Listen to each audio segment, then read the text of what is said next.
Got another book review for you coming at you. This week, if you'll recall, we read How Successful People Think by John C. Maxwell. And good book. It wasn't quite as earth-shattering for me as the 4-Hour Workweek or Do Cool Shit, but there is still a lot of good material in here.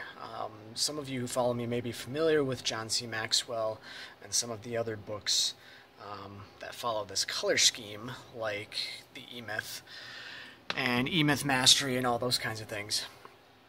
This one talks about just different ways to approach thinking that really lead a lot of people to success. So things like putting others before you, thinking unleashed, so to speak, so that your ideas just run wild, as opposed to thinking small and starting small. You think big and start small. That's kind of the concept behind that. And so it's like, you've got this huge end goal way out here, but you start with a small bite. You just keep taking those small bites until you connect the dots all the way up to that big goal. And there's a bunch of other things in there that were pretty good. And I apologize, I'm really tired today, so my thoughts are... but yeah, John C. Maxwell, How Successful People Think, was a great book.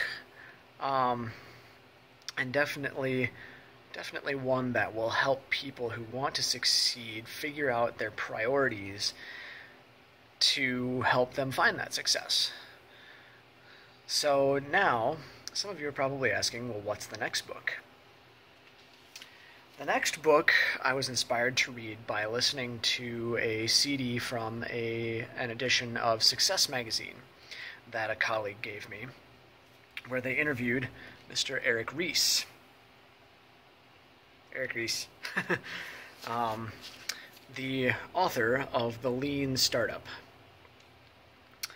And it says on the cover, how today's entrepreneurs use continuous innovation to create radically successful businesses.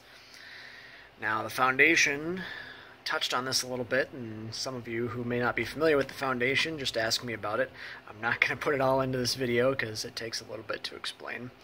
But this is the book for this week, The Lean Startup by Ries. So, I'll see you guys in a week with my review of this.